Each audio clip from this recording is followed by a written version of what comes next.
Salgalú TV Online, comunicación que nos acerca.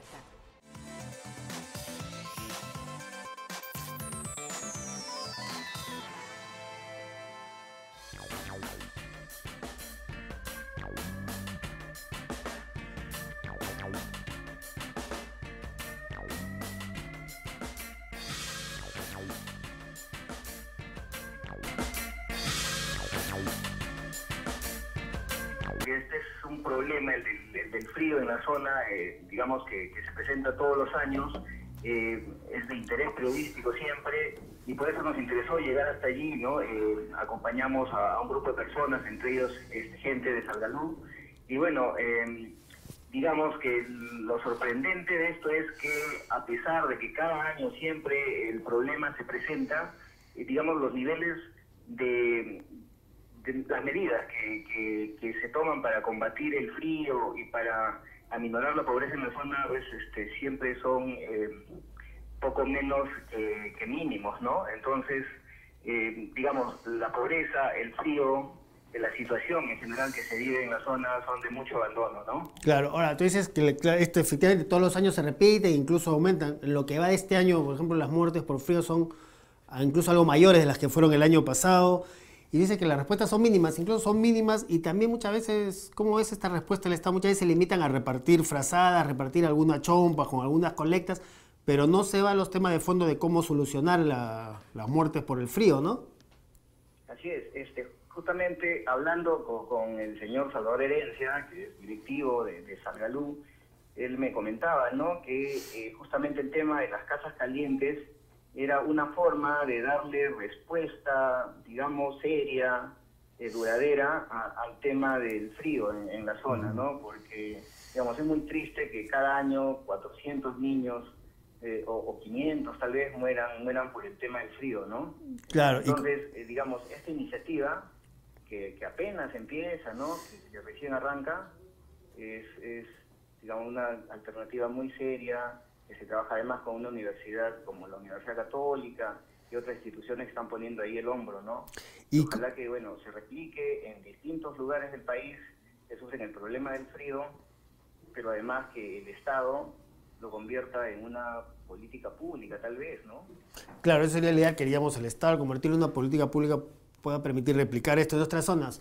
¿Cómo con la relación, digamos, conversado ahí con la población, con los comuneros de estas comunidades de Tantamaco y Pacaje en Carabaya que recibieron estas casas calientes? ¿Cuál ha sido tu sensación al conversar con ellos? ¿Cómo ha visto que ellos viven, digamos, esta realidad, esta dura realidad, y cómo, digamos, ellos han recibido este proyecto de las casas calientes?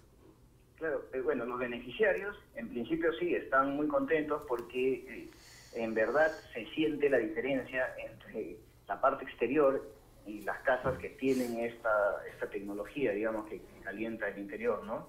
Pero en general, bueno, las demás personas, las que no son beneficiarias, todavía, digamos, están viviendo en condiciones, digamos, difíciles, y por lo tanto aún esperan el apoyo, digamos, si no de instituciones que trabajan en el tema social, digamos, de apoyo a ellos, por lo menos que el Estado tome medidas para mitigar el problema, ¿no? O sea, ellos todavía esperan, ¿no? Todavía se sienten un poco olvidados, postergados, ¿no? Y en este... Es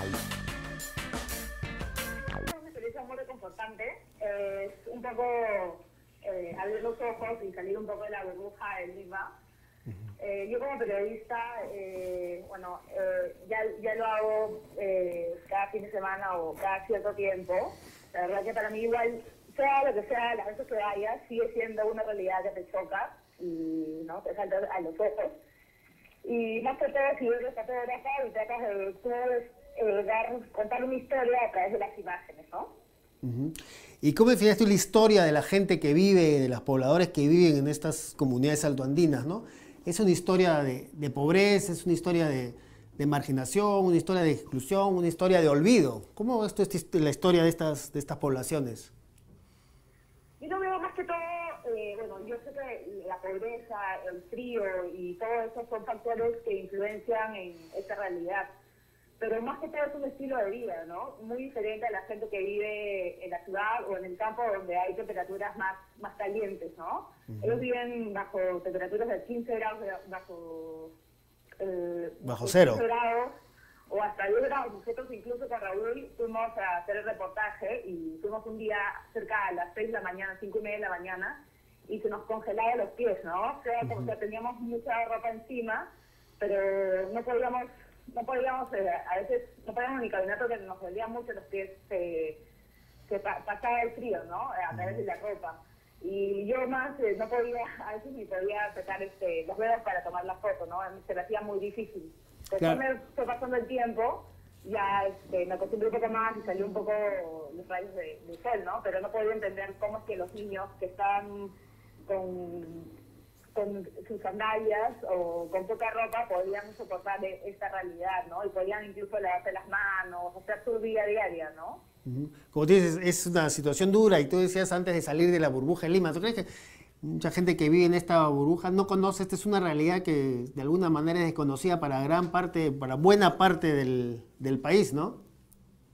Sí, es algo que mucha gente no se atreve a ver, ¿no? O quizás no quiere detenerse un rato a voltear la cara, ¿no? Y es algo que muchos peruanos deberían interesarse, porque realmente el Perú es muy grande, no solamente es la capital.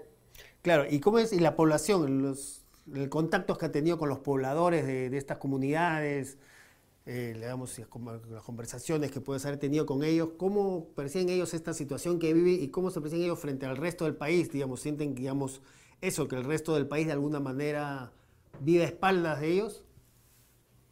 Sí, nosotros tuvimos la oportunidad de ir a Cajecancha, Pantamaco y otra comunidad más cerca de Macusandi.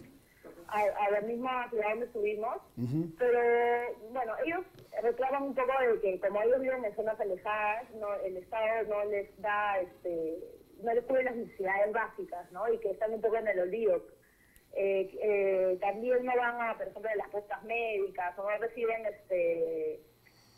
el servicio que se merecen como cualquier otro ciudadano, ¿no? O sea, incluso tienen enfermedades respiratorias o bronquios, ¿no? Resfríos. Es muy común para ellos esto. Entonces, no reciben la atención que deberían, ¿no? Más que todo por la geografía y el lugar donde se ubicaban sus... Era la primera vez que yo llegaba a esas comunidades donde el frío es tan inclemente, tan fuerte, que golpea no solamente el cuerpo, sino también las emociones.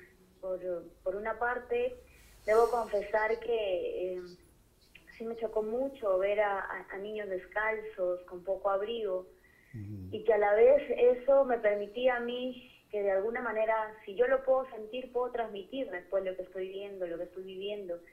Y en eso también tengo que agradecerles a ustedes por la invitación que nos hicieron y por la confianza que nos dieron para poder también ayudar y transmitir lo que estábamos viviendo. La situación es realmente grave, porque siendo peruanos con pocos recursos que necesitan de nuestra ayuda, no solamente de la ayuda de personas como ustedes comprometidas, ni de periodismo, sino también de las propias autoridades, que por algo digo, fueron elegidos para ayudar, para hacer el bien, y que me parece, y por boca de muchas autoridades allá, como que son excluidos. Y es algo que yo también lo pude decir en el reportaje que hice, que aquí la inclusión social pues como que no se siente, no sabe mucho. Claro, Pero espero que con la labor de ustedes, con la nuestra, con tu compromiso, lo que hemos sentido, lo que hemos transmitido, las vivencias, pues logramos conmover a muchos y ver cada año, menos muertes, menos sufrimiento y sobre todo un país más unido, ¿no? Sobre todo con niños y con los pobladores de esas comunidades.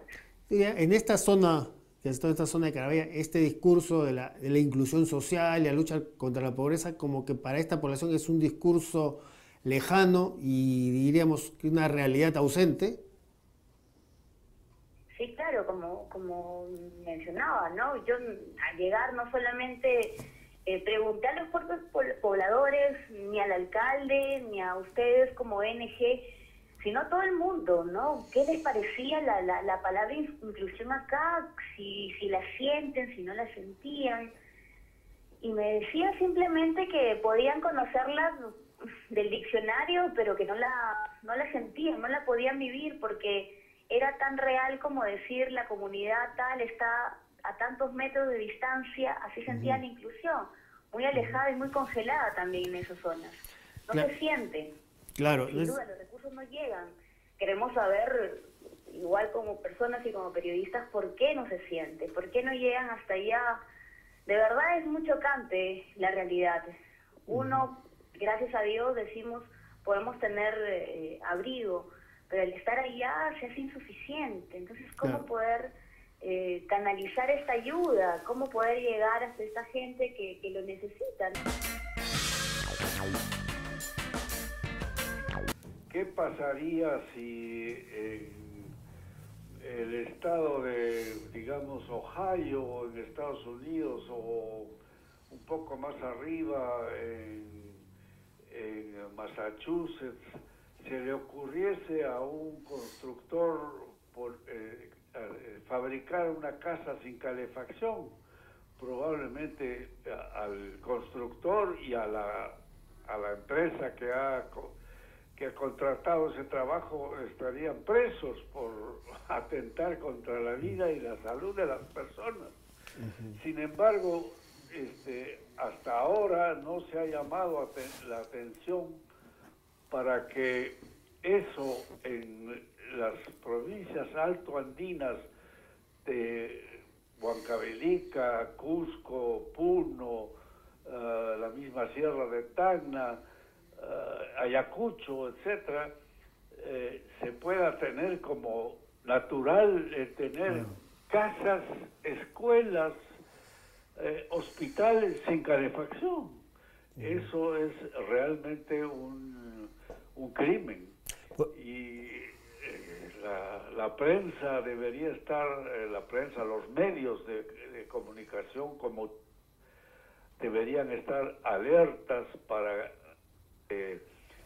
advertir a la población de cómo puede construirse una escuela sin calefacción, cómo puede haber un hospital sin calefacción. Eso sencillamente es un crimen, y no digamos de las casas. La empresa y la ONG que preside el sacerdote, el padre Gastón Garatea, ha puesto el dedo en la llaga y ha comenzado la misma ONG a construir casas calientes para demostrar cómo se puede hacer una cosa tan barata y tan humana. Es para demostrar, como usted dice, que por un lado estas muertes que ocurren todos los años por el frío, decenas o centenares, más de cerca de 400 niños por frío y muchas otras personas, no son como a veces se quieren presentar muertes inevitables, sino que son muertes que se pueden evitar, y no es tan difícil y tan costoso evitar estas muertes, ¿no? Con proyectos como Casas Calientes. Eso es un poco también lo que demuestra el proyecto Casas Calientes, que si hay la voluntad de actuar y el compromiso de actuar, se pueden evitar estas muertes sin necesidad de grandes inversiones. Claro, así es, y eso es tan fácil de hacerlo aprovechando precisamente que en las grandes alturas durante el día el sol eleva la temperatura, y esa temperatura se puede captar dentro de la casa por un ingenioso método, y luego cerrar todos los conductos que han llevado ese rayo solar tan benéfico, y conservar en la noche la temperatura humana para poder vivir y para poder dormir y para poder los niños hacer sus tareas.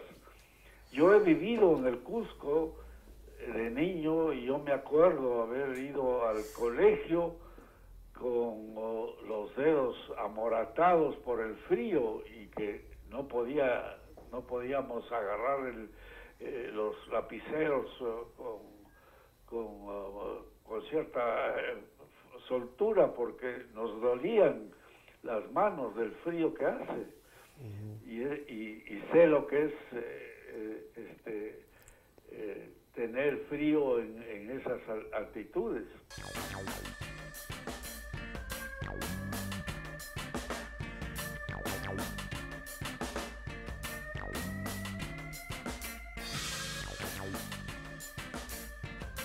Salgalú TV Online, comunicación que nos acerca.